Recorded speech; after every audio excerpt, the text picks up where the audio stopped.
Another Nobel laureate, Yasunari Kawabata, referred to the Japanese art of landscape stones in Japan, the Beautiful and Myself, the speech that he read upon receiving the Nobel Prize on December the 12th, 1968. He said, I quote, "Nothing is more complicated, varied, attentive to detail than the Japanese art of landscape gardening. Thus, there is the form called the dry landscape, composed entirely of rocks, in which the arrangement of stones gives expression to mountains and rivers that are not present, and even suggests the waves of the great ocean breaking in upon cliffs. Compressed to the ultimate, the Japanese garden becomes the bonsai dwarf garden, or the bonseki, its dry version." Suseki, an abbreviation of the term Sansui Keiseki, which approximately translates as landscape view stone or landscape scenery stone, is a cornerstone of traditional Japanese aesthetics. It was adopted from China through Korea. In China, imaginative stones are still called gonshi or guaishi, fantastic or strange stones, or also shangsek. In Korea, they are presently known as useok, eternal stones. In Japan, the tradition of recognizing images in stones was increasingly perfected and articulated, gaining peculiar characteristics. Beginning in the Muromachi period, particularly in the Nambuko-cho period era, 1336-1392, it flourished under Emperor Go-Daigo, who was an avid collector of imaginative stones and became popular in the late Edo and early Meiji periods. In Japan, too, imaginative stones have inspired both poets and painters. The scholar, poet, and painter Rai Sanyo must have contemplated at length a stone in his possession, which tradition entitles Li Po meditating on a waterfall. Originally found in China on Mount Lu Shan in the Fujian province, it was likely brought to Japan in 1654. The black and white reproduction allows one to appreciate the chromatic, color, eidetic, shape, and topological position elements, encouraging the gaze to recognize in the stone a human figure placidly sitting on a rock. The attribution of a verbal title reinforces the visual identification and adds details to it. The petrified man is the great Chinese poet Li Po, engrossed in meditation before a waterfall. The bottom part of the stone represents itself in a sublimated version as pedestal for spiritual meditation and poetic musing. It is no wonder that this stone might have appealed to Rai Sanyo, who is remembered as one of the finest kanshi poets of his time. In contemplating the stone, he must have beheld a sort of petrified, immobile version of his ideal role model in a mise-en-abîme wherein a poet would ponder the stony effigy of another poet who was in turn meditating while sitting on a rock.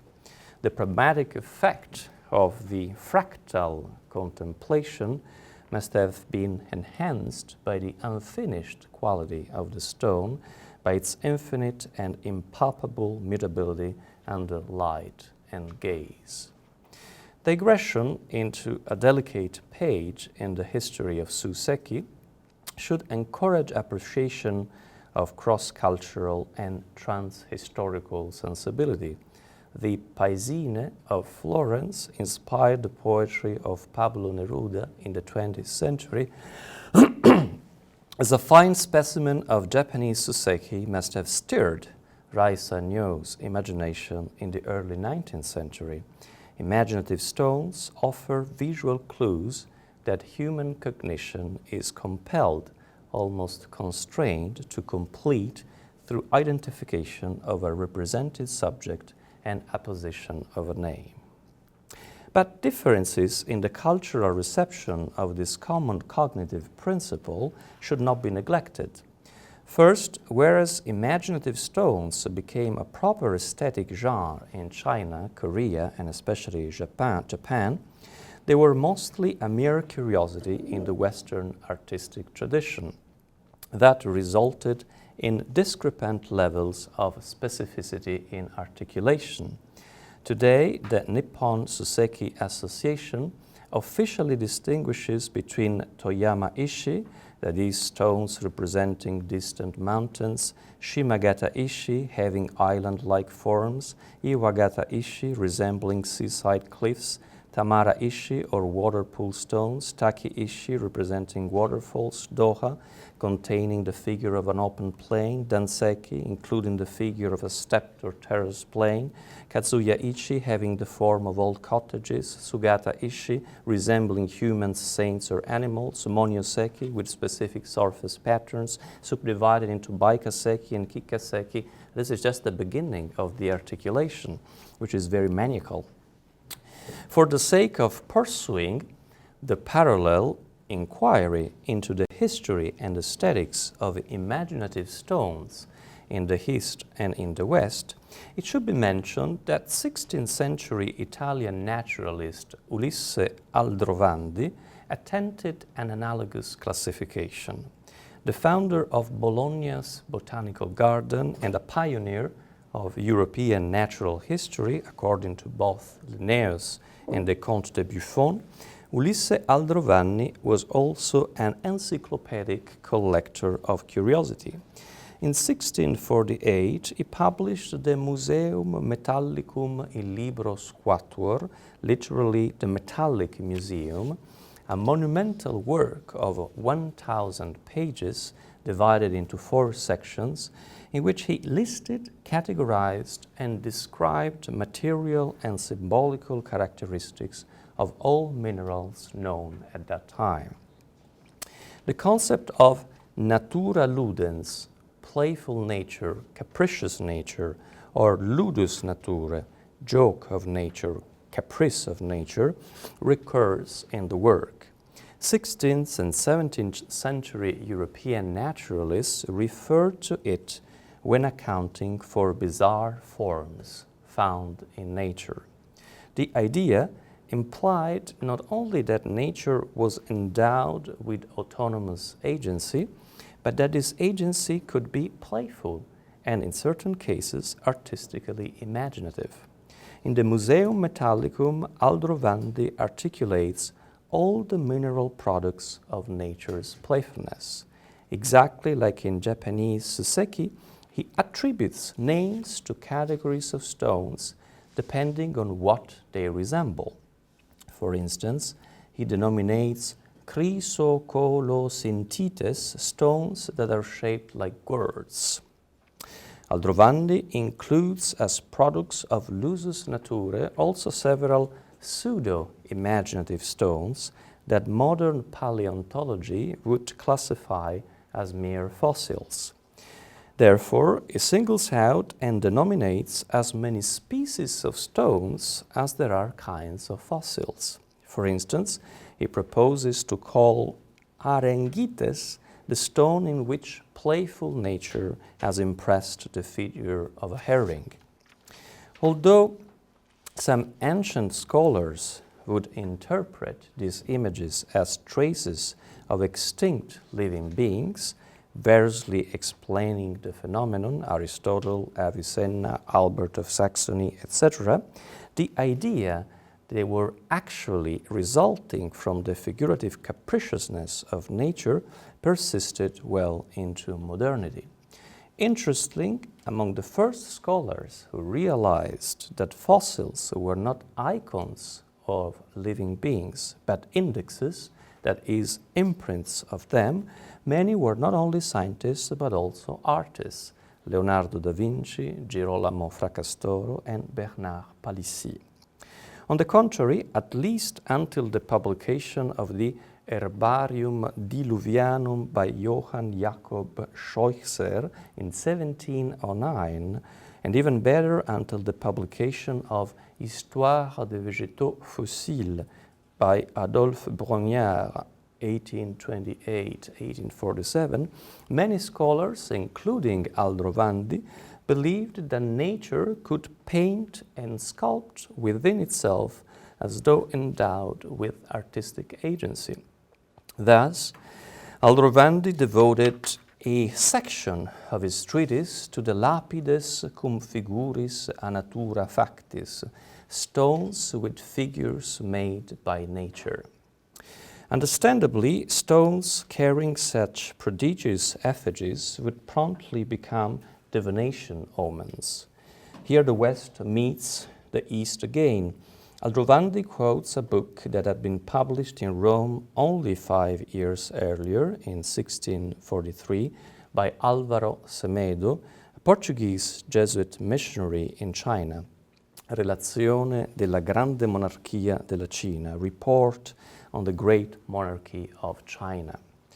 Chapter 18 of the first book is entitled Delle Sette della Cina, on the sects of China. First, Semedo compares the religiosity of China with that of Japan. I cinesi sono universalmente poco inclinati alle sette, né in gran parte arrivano agli giapponesi. The Chinese are universally little inclined to sects, and in this domain do not usually match the Japanese. Christianity had been banned from Japan in 1630, that maybe pushed Semedo to such comparison. He then relates the episode quoted by Aldrovandi. Some Taozi philosophers, that is, followers of Lao Tzu's Taoism, preach in the main square of Beijing in 1622. They promise that their prayers will conjure rain, wished for by all citizens after a long drought. However, at the exact time indicated by the prophecy, what falls from the sky is not rain, but strange stones which devastate the city and the countryside. The anti-Taoist zeal of Álvaro Semedo is an evident bias in the story. The enraged crowd beats the fake prophets, preparing the arrival of the truthful Christian preachers. Aldrovandi is not immune from this religious bias. That suggests some more general insights about how human beings identify images in nature. On the one hand, as it was pointed out earlier, certain cognitive features of this process are probably cross-cultural. Page 756 of Aldrovandi's Museum Metallicum contains the reproduction of a prodigious marble showing the effigy of a hermit. The marble that, in mid-17th century, led the Italian naturalist Ulisse Aldrovandi to recognize a hermit therein can be compared with the Sugata Ishi that, in the early 19th century, encouraged the Japanese poet Rai Sanyo to identify in it the effigy of a meditating poet. Neurophysiological research suggests that human beings are inclined to recognize face-like or body-like visual patterns in nature, probably because such capacity proved adaptive in the past. Thanks to it, aggressors, dissimulating their presence in the environment through hiding or camouflage, could be unmasked. Furthermore, the idea of associating the image of a stone with that of the immobile meditation of a hermit must have been appealing both in the East and in the West. However, 3 pages later, Aldrovandi reproduces a similar prodigious marble containing a non-human-made image of crucifixion. In this case, the marble might well present observers with a curiously cruciform chromatic, eidetic, and topological pattern. However, observers who identify not only a body, but the crucified body of Jesus do so because hold such iconography in their visual cultural memory. A 14th century Japanese observer would have never recognized a crucifixion in this stone. So, thus far, my point is very simple. As human beings, we are all endowed with the same cognitive mechanism. We are endowed with this cognitive mechanism as a species and not as a culture. This cognitive mechanism pushes us to what specialists call pareidolia, from eidos in Greek, that means figure, image. Although there aren't any images in the environment, we are almost compelled to recognize them and to recognize especially figures of faces and bodies in the environment, for instance in trunks, in bushes, in the forest. This is something that we all share as a species.